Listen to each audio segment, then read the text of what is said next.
তো চলো তোমাদের সাথে গোস্ট এর ভিডিওগুলো শেয়ার করি। অনেকেই মনে করতেছো ভূতের বাড়ি, আসলেই সেরকম একটা জায়গা। তো আমরা চলে আসলাম এখানে খাওয়া দাওয়া করার জন্য, আর এটা কিন্তু উত্তরাতে অবস্থিত। তো যারা যারা গিয়েছো তারা তারা কমেন্টে জানাতে পারো এই জায়গাটা কেমন। তো প্রথমে আমরা ভয় পাচ্ছিলাম যে এটা আসলে কি ভূতের বাড়ি কিনা, আর ওরকমই একটা জায়গা যেখানে আমরা খাওয়া দাওয়া করতে আসলাম। আর এইটা কিন্তু 7 স্টার নামে পরিচিত।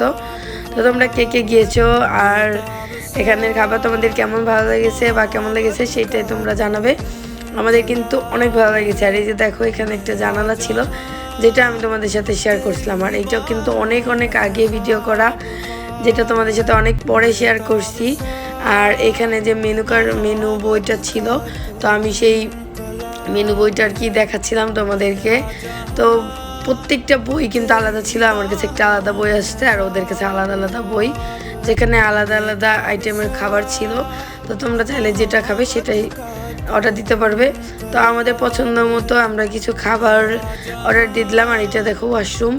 আর ওই দিন আসলে ওইভাবে আমাদের গুছিয়ে রেডি হয়ে যাওয়া হয়নি, তার একটা কারণ আমাদের ফ্রেন্ড হঠাৎ অসুস্থ ছিল, আর যার কারণে আমরা উত্তরা গিয়েছিলাম। তো এরপর কিন্তু সেখান থেকে রেস্টুরেন্টে যাওয়া। আর তো ফার্স্টে আমাদেরকে দিয়েছিল এই ডাবের এই ড্রিঙ্কটা, যেটা এখানকার স্পেশাল ছিল। তো অনেক কিছু মিলে এটা আর কি রেডি করা ছিল।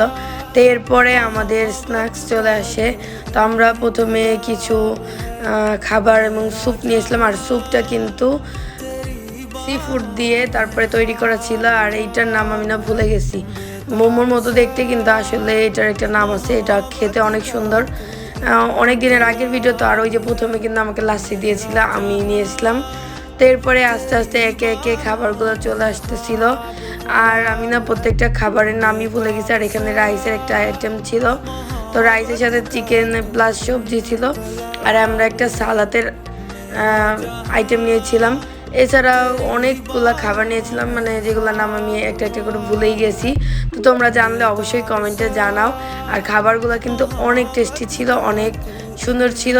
আর যে দেখো রেস্টুরেন্টটাও কিন্তু অনেক সুন্দর। আর এইটা একদম রেস্টুরেন্টে ঢোকার সময় গেটের সামনেই ছিল। তো এখানে ভিডিওটা শেষ করছি।